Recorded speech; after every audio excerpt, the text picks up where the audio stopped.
त्यांनी राज्य स्थापन केलं.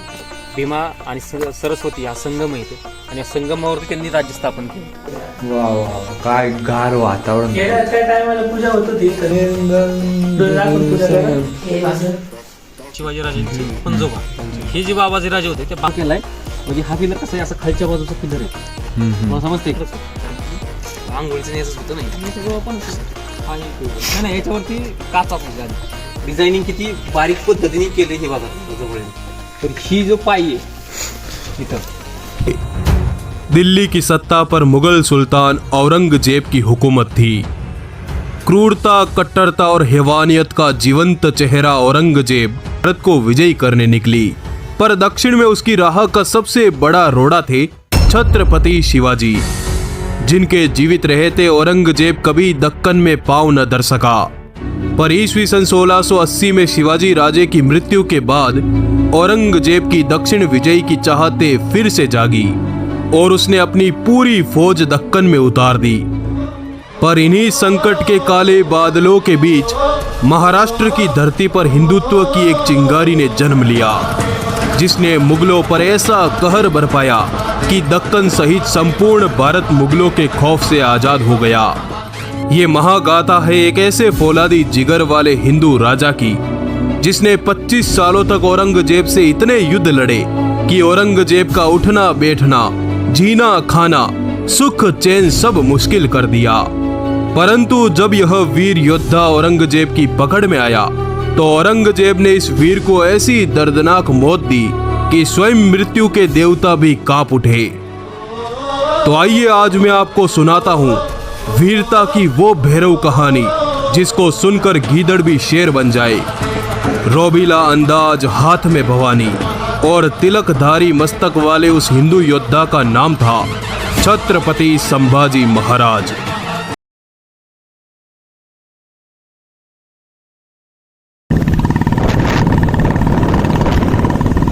तर मित्रांनो आपण आलेलो आहे धर्मवीर गडावर 70 किलोमीटरचा प्रवास करून लय लांबून ट्रिपल सीट सगळ्यांच्या कंबरडा पॅक होऊन आम्ही एवढ्या लांब आलेलो आहे आणि सगळ्यांच्या गाडी टाकी फुल होती काल, आज रिझॉर्ट लागलेलं आहे. नगरचे रस्ते लय भंगार आहे, बिन पाणी बिन नगरी.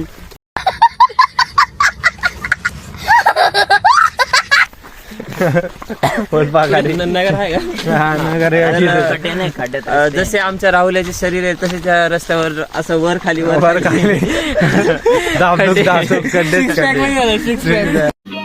समझ रहे हो पहिलं मंदिर सगळ्यांच्या कंबरड्या मागचं सगळं पॅक झालं एकदम. मंदिर का जायचं पहिलं? कुठल्या मंदिरात असं रस्ता इथून जंगलाचा रस्ता असं इथं मंदिर आहे, मग परत पुढे गेला एक असं तिथं तसं चला फिरायचं फिरू चला फिरा. अरे इथं बारकं मंदिर नाही का आता तुला म्हटलं मी मॅपला मंदिर आहे रामेश्वर मंदिर आहे बघ. इथून काय भारी दिसतंय. अंड्याचं डोकं दिसत अंड्या सर हा माग कंटेंट मागे हे पपेंद्र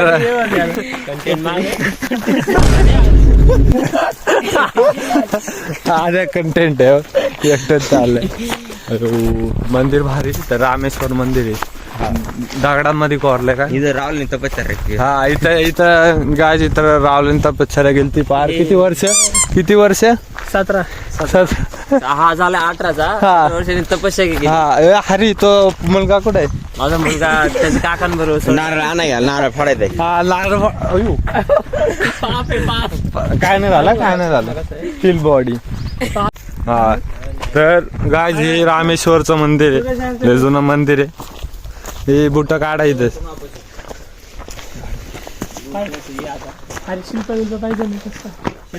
अरे इथं याच आहे आपलं शंकराचं आहे.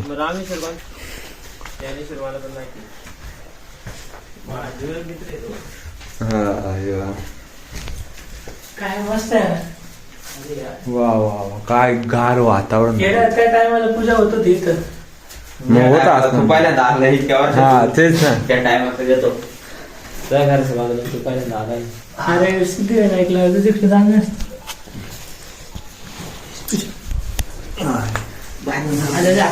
गार मग वरते निरशी बिस्सी आणली. इथं काय मोमो दिला मोमो. या किल्ल्याचे प्राचीन मंदिराकडे तुम्ही काय आवाज वाज हरिवाज अशा प्रकारे मला झोप आली अरे भारी होतं. हा वर भारी हा फापर टाकतोय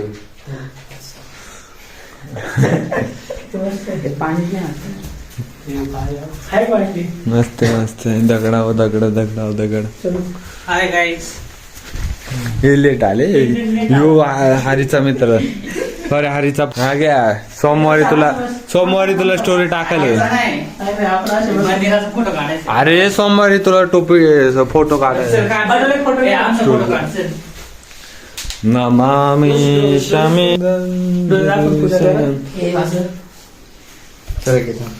अरे बापरे योगी इकडून तर हे असे दोन खोटे भक्त आहेत. अरे छोटे पंडित यहाँ उखड़ू बैठ के तपस्या हो रही है क्या छोटे पंडित? अरे बेटी पुष्पा कहाँ जा रही हो अपने गधे पर बैठकर? पुष्पा हैं? मैं मुरारी हूँ पुष्पा नहीं. खोटे फक्त यांना वाटतं की स्टेटस ठेवल्याने देव प्रसन्न होतो असं नसतं. देवासाठी देवाचं नाव घ्यायला लावल्या देव प्रसन्न झाला वर पडलं काहीतरी.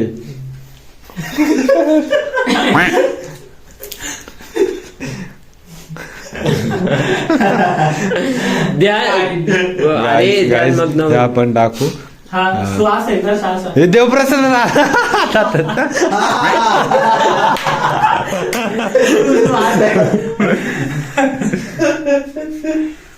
साईडला बट आता बाहेर काढले. वाई बस, बस. सुला फक्त फोटो काढायला थेट वा वा वा वा काय काय हरीची पोज आहे. वा वा वा तिकून काढ ना फुल काढ. इकून इकडे खाली. वा वा सुंदर असा फोटोस. वाव काय ना मी गोरा म्हणून माझे फोटो पण चांगले येतात. तू चुप रे बाबा तू चुप रे. नाही तर तुमचा ब्लॉगर काळा आहे गोरा असून तुला काय फायदा. असं तुला रिजेक्टच होतं शेवटी.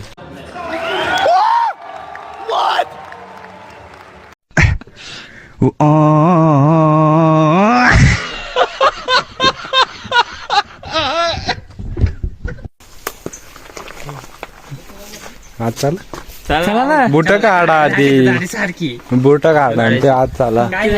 आज मला माहित गाय झेपी म्हणते अरे खाली टोचलं घुसलं पाहिजे.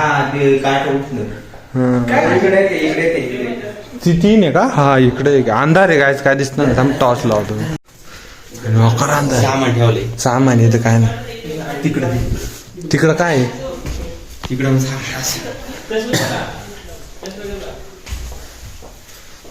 हा इथं काहीतरी आहे बर का. रस बिस आहे खाली खाला नाही. हा खाजा नाही का इथं खाली. इकडून काय लय ब्लर येत आहे अंधारात. इकडं घे बरं आणतो. इथं गणपतीचं मंदिर आहे सॉरी आपली मूर्ती आणि इथं तीन देवांची अजून इथं बी पिंट आहे खाली बघा काय असं नसन. नाही बघून हा वर खाली रिस्क नाही देखत गारव्याला. सावकाश शिवशंभो. काटा अरे तिथं शिरली ती बाहेर आत एंटर केलं. भारी आहे इथं भारी. कुठला किल्ला. राजदरबाराकडे इमारत 7 मधली इमारत. ती काय जे कॉन्टॅक्ट करा काय कोण आहे गडपाल त्याला. असं आहे काय तिथं मस्त.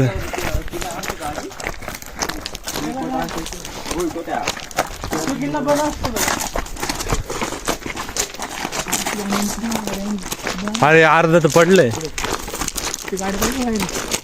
कुठली गाडी. हा ती ना इथलाच असं नाही इकडून होता ना फिरून हा इथून कोणतरी फिरून होता आधीन मी पाहिलं होतं. लॉक शौर्यस्त धर्मवीर शौरस्त छत्रपती संभाजी राजे.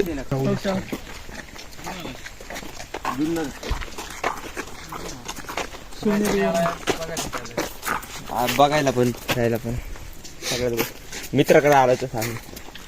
गुंडेगाव.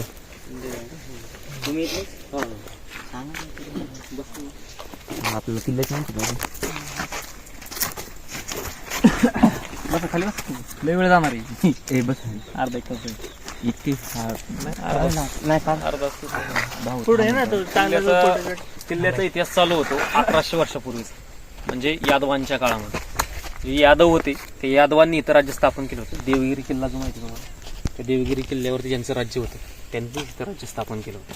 भीमा आणि सरस्वती हा संगम आहे इथं, आणि या संगमावरती त्यांनी राज्य स्थापन केलं होतं. ज्यावेळेस तर राज्य स्थापन केलं त्यांनी कसं केलं, काय केलं, म्हणजे कोणत्या पद्धतीने स्थापन केलं, तर पांडे आणि पेडगाव अशी 2 गावं स्थापन केली गेली. त्याच्या पलीकडल्या बाजूला पांडे गाव होतं आणि अलीकडल्या बाजूला पेडगाव गाव होतं. अशी 2 गावं होती. अशी 2 गावं स्थापन केली आणि या गावाचं क्षेत्रफळ होतं 350 एकर. 350 एकरांचं क्षेत्रफळ होतं. चारही बाजून त्याला तटबंदी होती.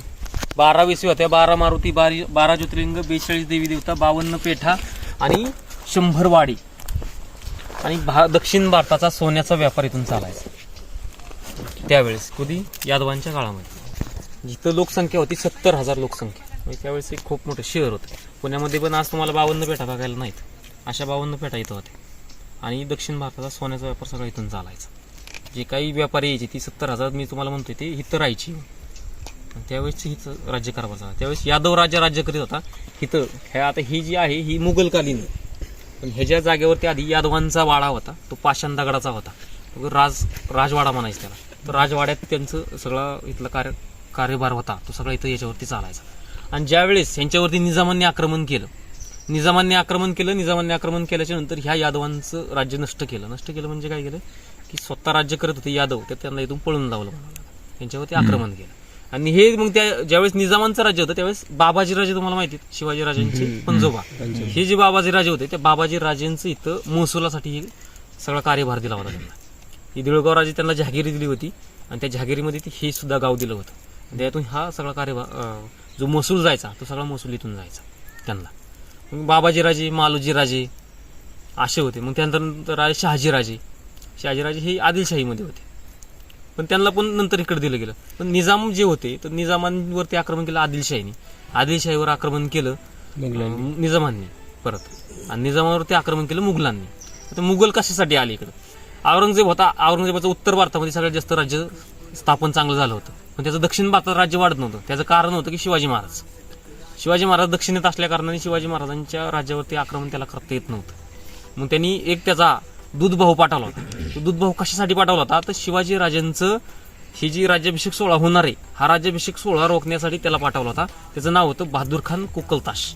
त्याला इथं पाठवला. ज्यावेळेस त्याला इथं पाठवला त्याची नजर पडली ह्या शहरावरती, या गावावरती.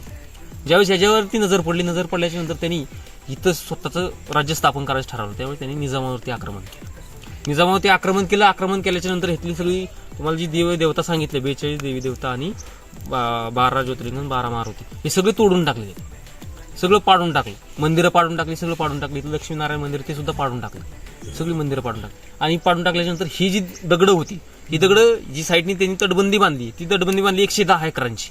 जे 350 एकर होतं ते 110 एकरावर आणलं. मग हा राजमहल आहे, हा राजवाडा आहे. इकडल्या साईडला ही महल बांधला, इथं 7 मजली इमारत बांधली, ही 3 मजली इमारत बांधली. इकडल्या बाजूला बाग केली, पलीकडल्या बाजूला हे केलं, रूम बांधल्या. असं त्यांनी विस्तार केला. नंतर ह्याला पाणी पाहिजे, आंघोळीसाठी पाणी, टप वगैरे नाही का, ह्या सगळ्या गोष्टी इथं केल्या. तर मग पाणी कुठून येणार, तर हत्ती बारो, हत्ती मोठ हे वापरतात. त्यात पण मंदिराची दगड आहे, याच्यात बघितलं तरी मंदिराची दगड तुम्हाला बघायला वाटतात. अशी सगळी मंदिराची दगड त्यांनी इथं वापरली. कोणती तर ती मंदिरं पाडून. तोपर्यंत शिवाजीराजांचा 1674 साली राज्याभिषेक सोहळा होऊन गेला. त्यावेळेस औरंगजेबाचं एक पत्र आहे की त्या पत्राला असं लिहिलंय की सगळ्या शिव्याच दिल्यात त्याला, की तू काय करत होता, अशा शिव्या देऊन ते खाली लिहिले की तू काय करत होता असं. मग त्यावेळेस त्याला राग आला की म्हणला की आता मला काहीतरी करावं लागेल, ह्याला खुश करावं लागेल या औरंगजेबाला. म्हणून त्यांनी काय केलं, इथं 100 किलोमीटर अंतरावरती जेवढी मंदिरं, जेवढी गाव आहेत त्यांची लूट केली. कळस काढून आणली, देवी देवता काढून आणल्या मंदिरातल्या, आणि त्या आणून इथं ठेवलं. सोनं आणून लुटलं, ते इथं आणून ठेवलं. आणि हे सगळं आणल्याच्या नंतर त्यांनी काय केलं की ते सगळं शाबूत ठेवलं आणि त्याचं राज्य स्थापन झालं होतं, ते राज्य चालवत होता. मग बहिर्जी नाईक तुम्हाला माहिती, तर बहिर्जी नाईक जे होते ते बहिर्जी नाईक वेड्याचं मेस घेऊन इकडे आले होते. येडं खाऊन पेडं खायला जायचं नाही, पेडगावला जायचं नाही असं म्हणतात. त्याचं कारण काय माहिती का, ते बहिर्जी नाईक आहेत. ते त्यावेळेसची मन पडली. तर तर बहिर्जी नाईक ज्यावेळेस इथं आल्याच्या नंतर बहिर्जी नाईकांनी इथं किती रस्ते आहेत, किती घोडे आहेत, किती सैन्य, कोण राज्य करतो इथं, हे सगळं बघितलं. आणि बघितल्याच्या नंतर त्या शिवाजीराजांना रायगडावरती नेऊन सांगितलं. मग ज्यावेळेस सांगितलं त्यावेळेस शिवाजीराजांचा तो प्रश्न चालला होता. कोणता प्रश्न? तर आपल्या राज्याभिषेक सोहळ्याला जो खर्च झालाय तो खर्च आपण कुठून काढणार? शेतकऱ्याकडून आपण काढू शकत नाही. त्याच्यामुळे त्यांनी काय म्हणलं की मुघलांचं एखादं राज्य बघा आणि त्या राज्यावरती आपण आक्रमण करून तिथली लूट करू असं. मग त्यावेळेस ही जी लूट केली ती लूट इथं केली. पेडगावची लूट जी म्हणतात ती लूट इथं केली. ती कशी केली? सरसेनापती हंबीरराव मोहिते नवीनच सेनापती झाले आणि पहिलीच मोहीम त्यांना दिली गेली. जी मोहीम दिली त्या मोहिमेत 9,000 सैन्य दिलं गेलं. 9,000 सैन्य सासवड गाव, तुम्हाला माहिती का नाही माहित नाही, सासवड मध्ये आल्याच्या नंतर तिथून फाळणी केली गेली 9,000 सैन्याची. कशी केली? 7,000 सैन्य साईडला आणि 2,000 सैन्य निवडक सैन्य साईडला काढलं.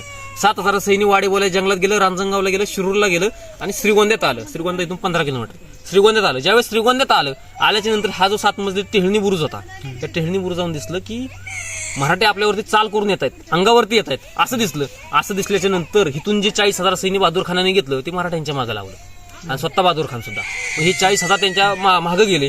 मागे गेल्याच्या नंतर तो मराठ्यांचे जे सेनापती होते तिथले ते बघत होते की एवढे जर मुघल आपल्या अंगावरती येत असतील तर आपला चकना सुरू होईल. ओपन जागा आहे, खुली जागा आहे आणि खुली जागेत आपण मारलं जाऊ. त्यामुळे त्यांनी पाठ फिरवलं आणि माघारी निघले. तसेच गेले, शिरूरला गेले, रांजणगावला गेले, वाडे बोलायच्या जंगलात जाऊन लपून बसले. ज्यावेळेस लपून बसल्यानंतर हा बहादूर खान तिथं जाऊन थांबला होता कुठं? जंगलाच्या बाहेर. कारण तो आतमध्ये जाऊ शकत नव्हता, कारण आतमध्ये गेलं तर किती सैन्य असू दे आपलं मारलं जाणार असं होतं. मग त्यामुळे त्यांनी काय केलं, तिथं थांबले आणि परत माघारी निघले. रांजणगावच्या आसपास आले, म्हणजे निम्म्या रस्त्यात आले आणि आल्याच्या नंतर मराठी परत बाहेर मागून आले. त्यांना दिसलं अरे मराठी बाहेर येतात, मागून दिसतात, आपल्या अंगावरती येत आहेत असं दिसलं. असं दिसल्याच्या नंतर त्यांनी परत माघारी फिरले, मराठ्यांच्या मागे लागले. पण मराठी जंगलात शिरले, सासवडला गेले आणि रायगडाला गेले. 7,000 सैन्य सुखरूप माघारी गेले. मग तो बहादूर खान होता तो तिथं तळ ढुकू थांबला की मला नाही आता मराठी बाहेर येते हे बघण्यासाठी की येते ना आता असं. मग ते जी ही सैन्य होतं कोणतं 2,000 सैन्य ती सासवडमध्ये थांबलं होतं. सासवडमधून कुठं आलं?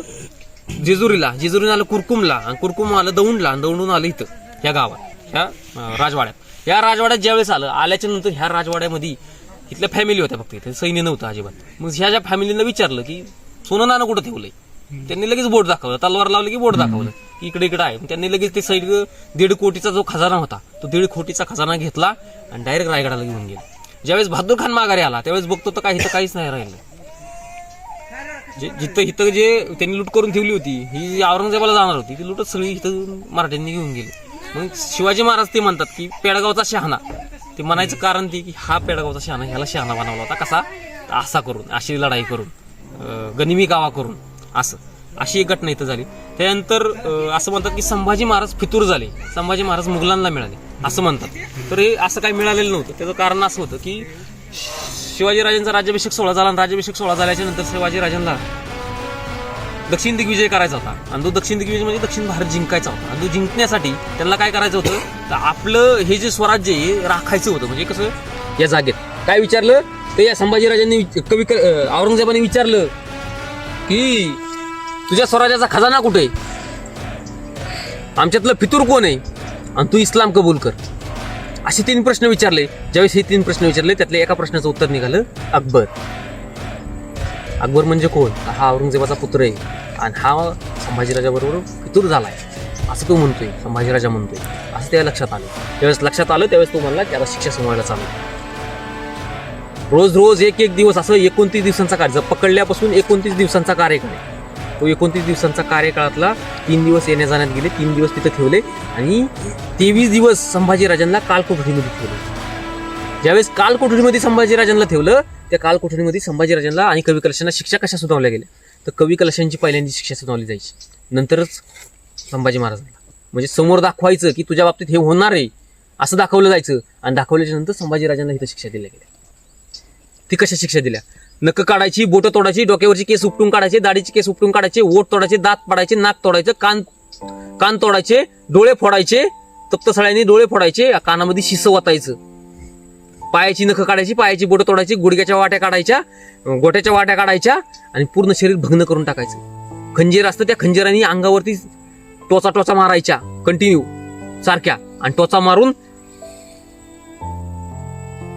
आणि टोचा मारल्याच्या नंतर संभाजीराजाला तिथं पूर्ण हाल करून टाकलं गेलं. ज्यावेळेस असं त्याला वाटलं की हा औरंगजेब हा संभाजीराजा धर्म स्वीकारत नाही असं वाटल्याच्या नंतर संभाजीराजाला 4-5 लोकांनी खाली पाडलं आणि पाडल्याच्या नंतर संभाजीराजाला जसं एखादं जनावर फाडावं या प्रमाणात संभाजीराजाला चिरफाड चालू केली. कशी चिरफाड?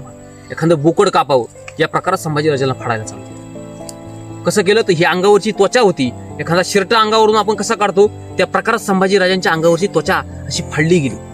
डोक्याच्या केसापासून नखाच्या पायापर्यंत अख्खी त्वचा फाडली गेली, वरून खालीपर्यंत त्वचा फाडली आणि फाडल्याच्या नंतर ही जी त्वचा होती अंगावरची काढून घेतली.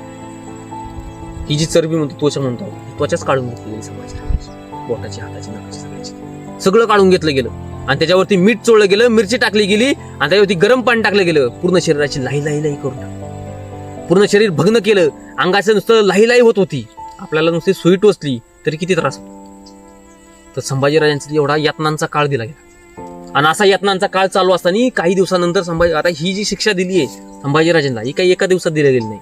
हे 23 दिवस हा कंटिन्यू खेळ चालला होता. 23 दिवस एक अवयव साईडला चालला होता संभाजीराजांचा. आणि त्याच्यानंतर संभाजीराजांच्या अंगावरती खपली यायला चालू झाली. तुमच्याकडे खपलीच म्हणतात ना, खपली. अंगावरती खपली यायला चालू झाली. ज्यावेळेस खपली येते ती समोर बघितल्याच्या नंतर त्या अंगावरची खपली काकडी सोलावी या प्रमाणात संभाजीराजांच्या अंगावरची कपडे काढून घेतली गेली आणि काढून घेऊन त्याच्यावरती मीठ चोळलं, मिरचीचा बुकना मारला गेला, गरम पाणी टाकलं गेलं. आणि ज्यावेळेस लाही अंगाची चालली होती त्यावेळेस साईडची मंडळी जी होती लोक तिथं संभाजीराजांच्याकडे बघून हसत होते. एवढं बेकार पद्धतीने संभाजीराजांना लाही केलं जात होतं. एका बेकार पद्धतीने संभाजीराजांचं जो रक्तरंजित इतिहास झाला तो रक्तरंजित इतिहासातला 23 दिवसांचा इतिहास काळ जो छळ केला गेला तो छळ इथं केला गेला आणि 29 दिवसांचा कार्यकाळ आहे संभाजीराजांचा. तिथून संभाजीराजांना त्या कालकुटून बाहेर काढलं आणि बाहेर काढल्याच्या नंतर संभाजीराजाला घोड्याला बांधलं गेलं. घोड्याला बांधून ह्या भीमा नदीपासून, इथं भीमा नदी पलीकडे, या भीमा नदीपासून तुळापूर पर्यंत जी नदी किनारी जी गाव लागतं त्या गावागावात संभाजीराजांची दिंड काढली. कशी दिंड काढली? वरपडत फरपडत सरपडत संभाजीराजांना ओढलं गेलं इथून आणि इथून नेलं कुठं? तुळापूरला, भीमा भामा इंद्रायणी संगमावरती संभाजीराजांना. आणि ज्यावेळेस त्या संगमावरती नेल्याच्या नंतर 9 दिवसात संभाजीराजांच्या अंगाचं शरीराचं जे शरीर शिल्लक राहिलं होतं अर्ध मेलेली अवस्था इथं गेली होती संभाजीराजांची. तिथं नेल्याच्या नंतर संभाजीराजांचं ही जी शरीर होतं शिल्लक राहिलेलं त्याचं तुकडं करून कुत्र्यांना खायला टाकलं गेलं आणि नंतर गुढीपाडव्याच्या दिवशी संभाजीराजांचं शिर मारलं, मुंडकं मारलं गेलं, मान मारली आणि इथून तोडल्याच्या नंतर ते भाल्याला अडकवलं गुढीपाडव्याच्या दिवशी. आणि इथून मग संभाजीराजांच्या जी शिर होतं ते शिर त्या तुळापूर पासून निघालं 5 लाखात सैन्य औरंगजेब आणि ते संभाजीनगरचे आजचं संभाजीनगर आहे त्या संभाजीनगरच्या दिशेने ती दाखवत गेली. वाड्या वस्त्यांना दाखवत होती, गावांना दाखवत होती, शहरांना दाखवत होती, गल्लीबोळांना दाखवत होती की आम्ही संभाजीराजा कसा मारलाय हे दाखवत होती. आणि जी दाखवत होती त्या प्रमाणात त्या प्रत्येक वस्तीला वाड्या वस्त्यांना गारागारांना दाखवत होती. मग नंतर काय झालं तर मागं काय झालं तर संभाजीराजांचं जे तुकडं पडलं होतं ते कुत्र्यांनी तर खाल्लंच नाहीत पण मागं टाकलेलं तुकडं ज्यावेळेस त्या वडू बुद्रुक गावाच्या लोकांना कळलं की संभाजीराजांना इथं मारून टाकलं गेलंय असं कळलं त्यावेळेस संभाजीराजांचं ते तुकडं उचलण्यासाठी महार समाजाची लोक 4-5 लोक गेली. त्या महार समाजाच्या लोकांनी ते तुकडं घेतलं आणि घेऊन ते वडू बुद्रुकला गेले. वडू बुद्रुकला घेऊन गेल्याच्या नंतर त्यांना समाजात जाळायची परमिशन नव्हती म्हणून त्यांनी स्वतःचा महारवाडा होता त्या महारवाड्यात नेलं आणि महारवाड्यात नेल्याच्या नंतर संभाजीराजांना शिवलं गेलं पूर्ण आणि नंतर त्यांचा अंत्यविधी चिता जाळली गेली. त्या आज वडू बुद्रुकला सुद्धा समाधी येते. ती समाधी कोणती आहे तर ती चिता जाळलेली समाधी. तिथं ती संभाजीराजांचा रक्तरंजित इतिहास जो झाला इथून तिथपर्यंत झाला. जेवढी समाधी महत्वाची तेवढाच हा किल्ला, ही जी जागा आहे ही जागा तेवढी महत्वाची, हा किल्ला महत्वाचा आहे, हे गाव महत्वाचं आहे तेवढं बऱ्याच लोकांना माहित नाही. पण हा जो रक्तरंजित इतिहास झालाय हा रक्तरंजित इतिहास बऱ्याच लोकांना माहितच नाही. तो इथं झालाय संभाजी महाराजांचा इतिहास, हा रक्तरंजित इतिहास इथं झाला. शेवट संभाजी महाराजांचा वड तुळापूरमध्ये झाला असा पूर्ण इतिहास संभाजी महाराजांचा. जो शौर्यस्तंभ लावलाय 2008 साली लावलाय. त्याचं कारण असं आहे की शौर्य स्थळ संभाजीराजांचे शौर्यभूमी आणि या शौर्यभूमीला एक नतमस्तक होण्यासाठी शौर्य स्तंभ असावा. हा शौर्यस्तंभ लावला 2008 साली. त्याच्यानंतर किल्ल्याकडे लक्ष यायला लागलं. त्यानंतरच मग इथं थोडीशी संवर्धनाचं काम चालतं.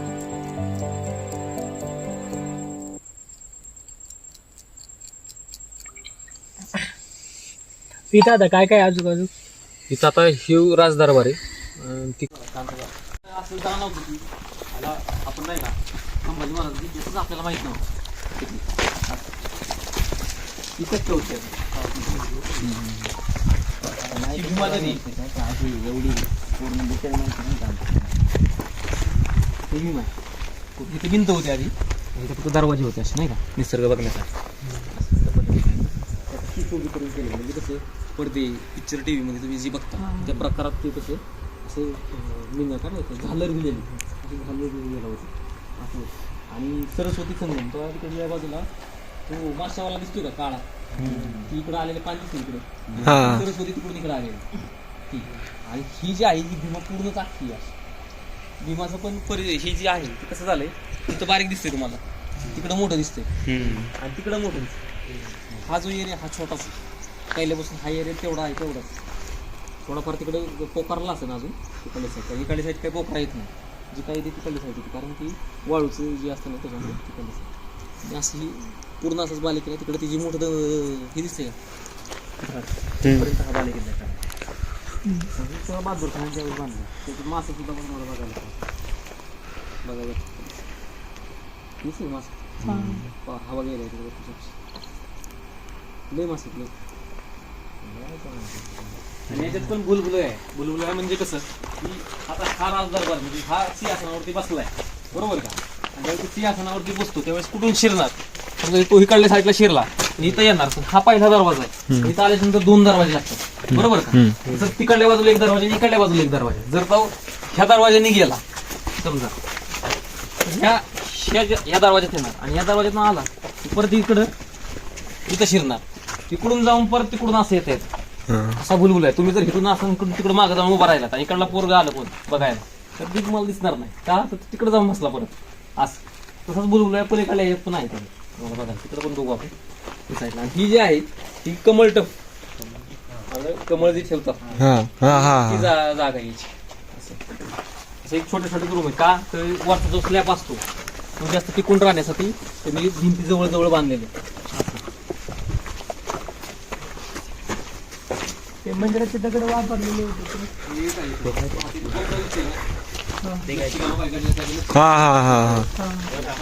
याच्यात पण आहे इथं याच्या खाचा करतात का कधीच वाड्याला वगैरे कशाला खाचा करायचा हा खाचा फक्त मंदिरासाठी खाचा असेल का वरचा दगड ह्याच्यात गुंतून राहिला पाहिजे कायमस्वरूप हा निघला नाही पाहिजे त्याच्यासाठी खाचा असते सगळ्याला तशाच खाचा फक्त हा पिल्लर उभा केलाय म्हणजे हा पिल्लर कसा आहे असा खालच्या बाजूचा पिल्लर आहे मला समजते खालच्या बाजूचा पिल्लर आहे त्याच्यावरती दुसरा दगड बसणार असं पिल्लर आहे हा आणि ही जी आहे ही याच्यावरती स्लॅब मारलेली म्हणजे प्लास्टर मारलेली आणि ही प्लास्टर कशाचं आहे वाळू ह्याच्यात सुनाई अजून गुळई आणि शिसई असं 3-4 प्रकारचं याच्यात ही केलेली मिश्रण केलेलं ते मिश्रण करून त्यांनी लावलेलं त्याच्यावरती डिझायनिंग पण आहेत कलर वगैरे त्यावेळेसचे त्यावेळेचे कलर पण आपल्याला इथं बघायला मिळते जे बहादूर खानाच्या काळामध्ये झालेले असं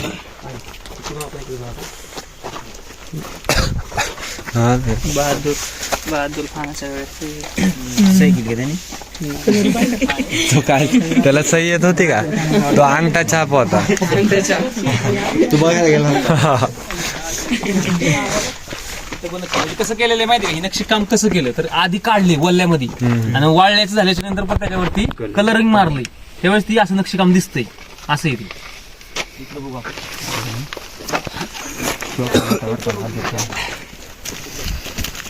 चौकट म्हणतो आपण चौकट होतो सुशोभी जर आपण म्हणलं त्यातला एक प्रकार आणि हा दिवाणी खास आहे हा दिवाणी खास म्हणजे काय इथं सोपे असतात बसायला साईड आणि ह्या ज्या आहेत कारंजे आहेत बिना मोटरच्या चालणारे कारंजे म्हणजे कसं की तिकडून पाणी चढावरती ठेवलेले आणि चढावरून ओतल्याच्या नंतर इथले कारंजे जी उडणार ती फक्त ह्याच्यातच पडणार एवढाच त्याला सुलूक दिलेला आहे कळतंय का तुम्हाला तेवढा सुलूक दिलेला आहे ह्या जी बिळ आहेत ह्या बिळातून पाणी बाहेर पडणार आणि ते आउटलेट आहे त्याचं आणि ही शेकोटी इथं ती दिसते ही शेकोटी इथं आणि तुम्हाला जी म्हणलं कालकोठडी याच्या खाली चोरट्यांनी फोडलेला स्लॅब आहे स्लॅब जवळपास 1 फुटाचा स्लॅब आहे हा 1 फुटाचा स्लॅब फोडलेला आहे त्याच्यात खाली कालकोठडी माती टाकली आपण इकडे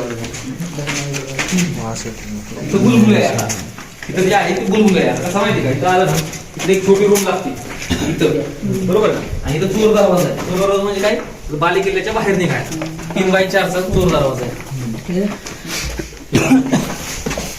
हा बुलबुल आहे म्हणजे कसं तिथून आल्याच्या नंतर कळत नाही असे आणि इकडून इकडं आणि परत तिकडं आता पलीकडे तुम्हाला प्रायव्हेट रूम दाखवतो त्यात कशी त्याच्यात लपून बसून हो. कळणार नाही. हा त्याच्यात हे ना वडवाबळ.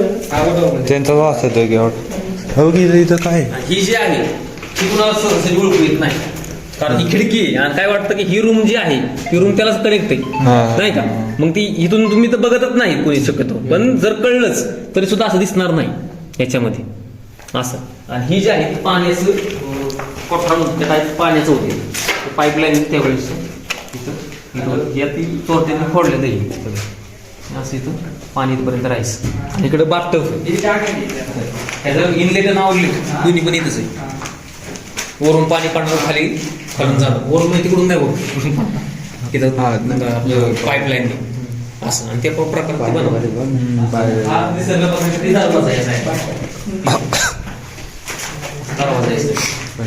बेवड्याने आणि इथं आधी कसं होतं इथं कोणी येत नव्हतं त्यामुळे इथं बिवडी बावडी सगळे असायचे इथं पण दुसरं आणि कपल विपलच त्यांच्याशिवाय कोण हा त्याच्यामुळे एवढं खराब झालं ते अजून शाबत असतं पलीकडे बघ.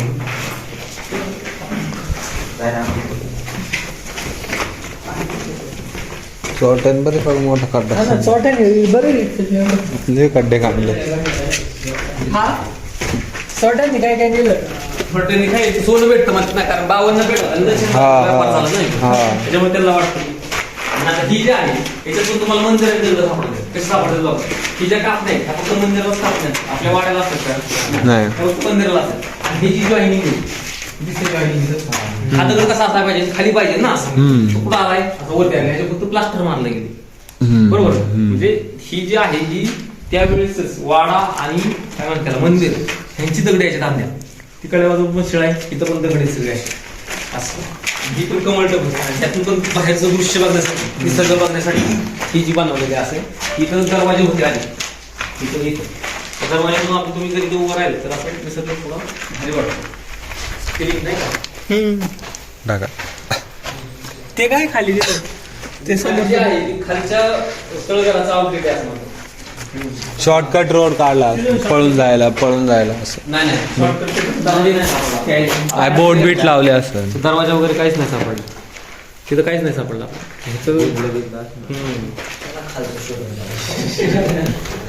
आसन खाली बी काय नाही आसन खाली इथून असं आहे बघ ना इथून असं आहे ही कोण असा रस्ता आहे हा ना तेव्हाच काळातलं हे न तेच म्हटलं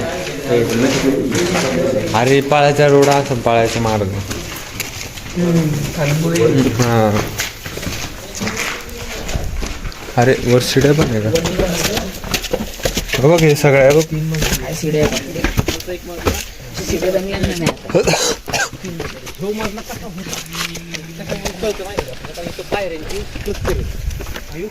डायरेक्ट खाली इथून जिना होता हा हा हा असा जिना होता आणि जिन्यावरून त्या रूम मध्ये वर्ष प्रवेश करायचा म्हणजे याच्यावरती असं मन होता असं म्हणा हम्म ही जी आहे ही फक्त सूर्यप्रकाशासाठी वरच इकडे काय वरती बिल्डिंग होती याच्यावरती बिल्डिंग इकडून इकडेच होती कारण की आंघोळीचं याच होतं नाही हे सगळं पण हा नाही याच्यावरती काच असायची आधी याच्यात पाईपलाईन सुद्धा आलेली आहे नाही ही काय अशोक बघा ना किती कोरलंय त्यांनी विचार करा ना. ते इथं हे याच्या प्रॉपर कोरले ते कसं काय अशोक इकडे मोसी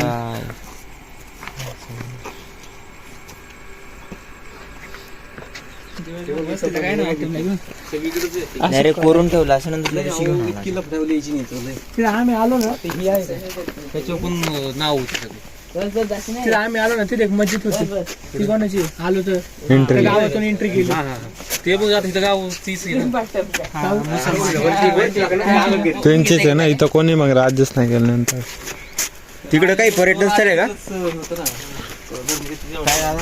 तिकडे काय ते बोटिंग ते सारखं चाललं तिकडे ही जी आहे ती सगळी मच्छीमार मच्छीमार आहे का इथं जे आहे तिथं बघ इथून अरे तिकडे जायला असं फक्त उभं राहायला तिकडे आपण खाली जायला रस्ता तर असणारच ना ते काळात असं आता नसेल तिथं भेटते तिथं माशावर जातात इथं रस्ता असं खाली काय कोठडी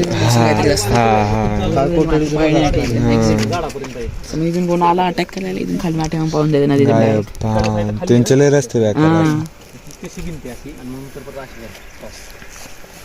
पार तिथपर्यंत पण होते. मी आता मंदिर दाखवतो मला. मागाच्या बस मागून किती पेमेंट करून घेतले ना, ते 5-6 पेमेंट करून घेतले. अशी पण बरीचशी लोक आहेत त्याच्या बाहेर लागतात तुला. इथली माती हानी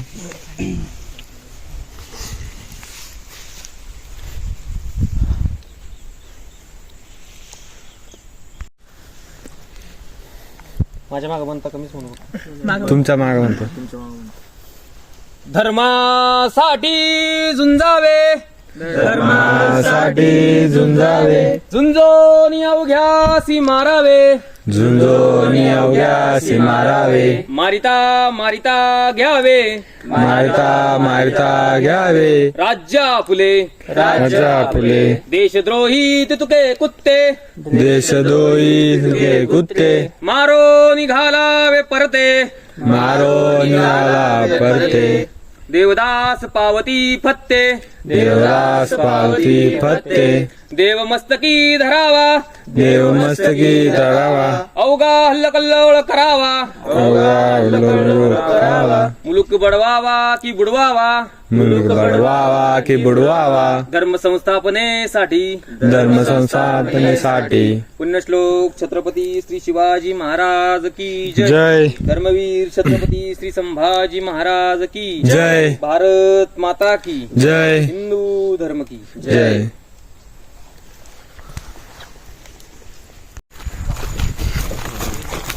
आवाज लय की दादा. इथे सगळं हे होतं ना काय म्हणतात बैठका ते.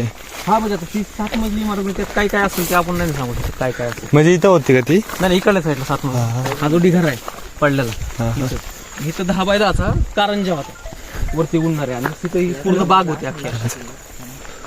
श्रीगोंद्याला धर्मवीर गाडा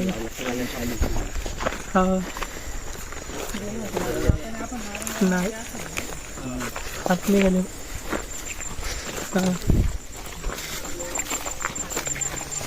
सापडला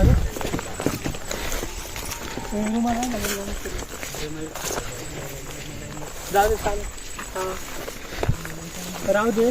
ही भिंत बांधली इकडून पण तीच आहे का भिंत? तिथे बहादूर सिंग आला होता ना, हा हे हत्ती मोठे हा हा आणि ते हत्ती 12 हे काय हे हत्ती 12 ते इथं खाली खड्ड्यात. हा तिथून पाणी ओढायचं ना, हा सैनिकांना किंवा इथल्या आंघोळीसाठी त्यासाठी पाणी जे यायचं ते सगळं त्या जे ही जी पाईपलाईन आहे, पाईपलाईनचं एअरवाल आहे, हा हा ही जी पाईपलाईन आहे ह्या पाईपलाईनचं एअरवाल आहे. पाईपलाईन याच्या खालून गेलेली अशी, तिथं खाली जो हौद आहे त्या हौदात पाणी जाते. तिथं वरती ओतल्याच्या नंतर पाणी डायरेक्ट त्या हौदामध्ये जातं, हौदामधून पुन्हा एकदा वरती ओढायचं. 28 अशा पद्धतीने ते होतं त्यावेळेस. आता हे जे आहे लक्ष्मीनारायण मंदिर समोर जे आहे लक्ष्मीनारायण मंदिर, या लक्ष्मीनारायण मंदिराचं एक वैशिष्ट्य आहे ते कोणत्या पद्धतीने ते बांधलं गेलं. हे तोडलं नाही का? तोडलेलं आहे मग ते परत आर्कोलॉजीने उभा केलं. हा हा मी तेच म्हणलं.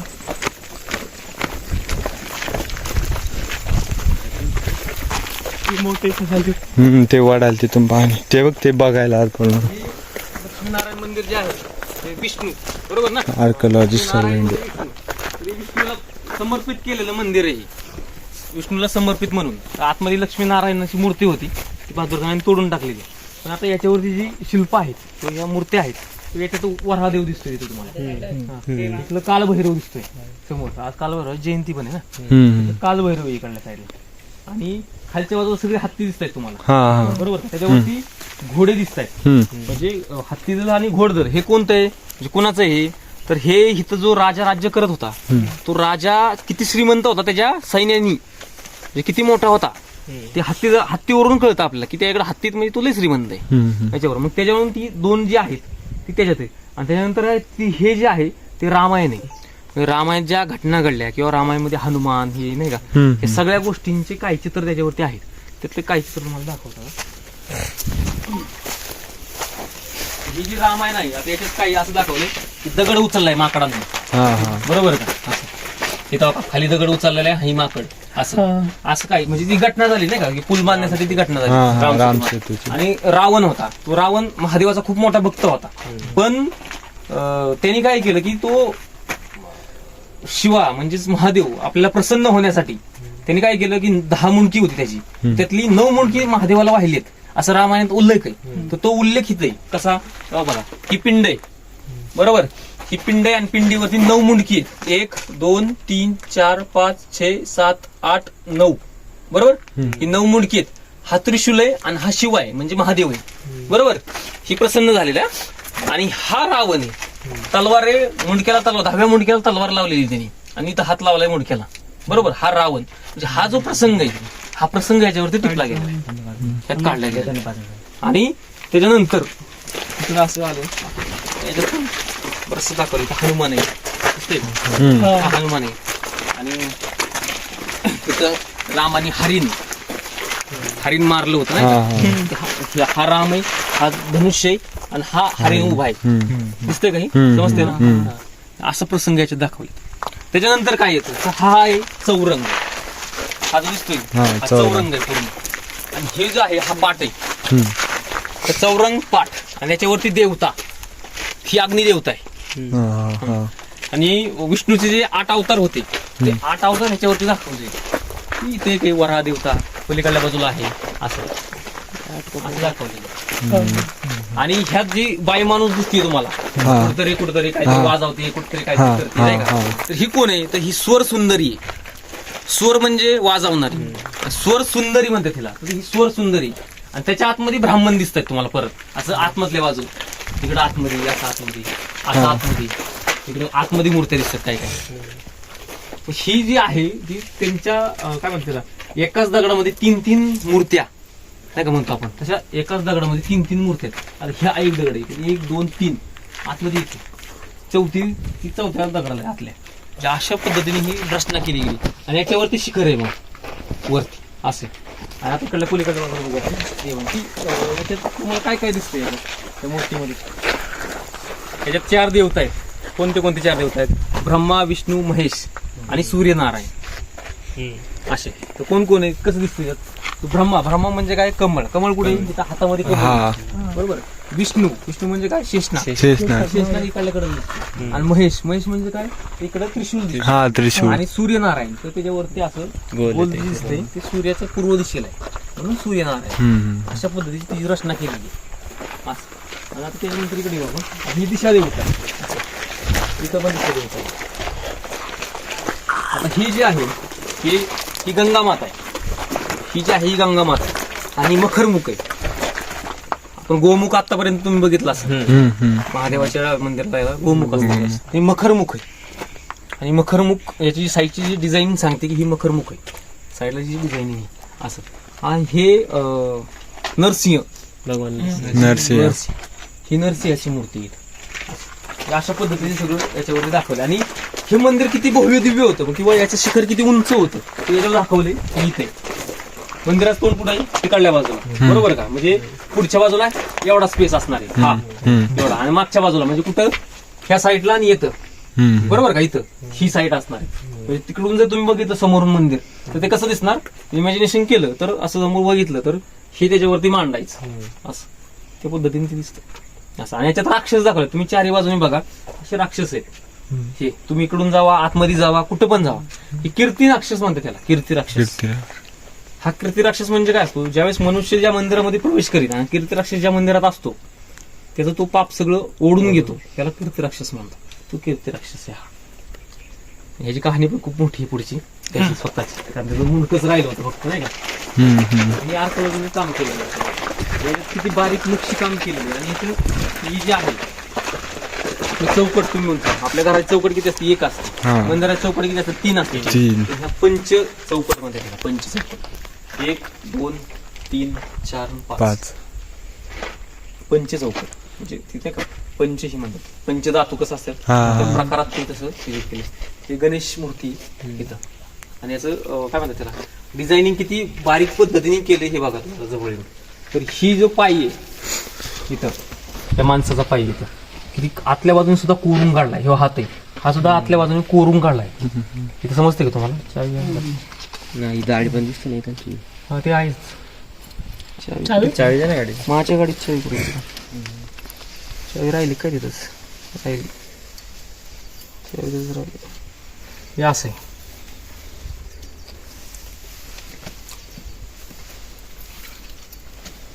चावी तूच टाकली मी पण नाही होणार. बाकाव ठेवली नाही का मी उठलो तिथून. आणि ह्याच्यात ही बारीक बारीक पण आहे इथं असं. हा सी आहे वेताळ पण दगड पडलेला मांडलाय तो. पिंड वगैरे दिसते. आर्कोलॉजिस्ट गेले सगळं. पातळ ते काय लक्ष्मीनारायण ते वेगळे असतात. लक्ष्मीनारायण आपण कुठल्या मंदिर गेलो तिकडं सिन्नरला? तसं मंदिर तसं मंदिरामध्ये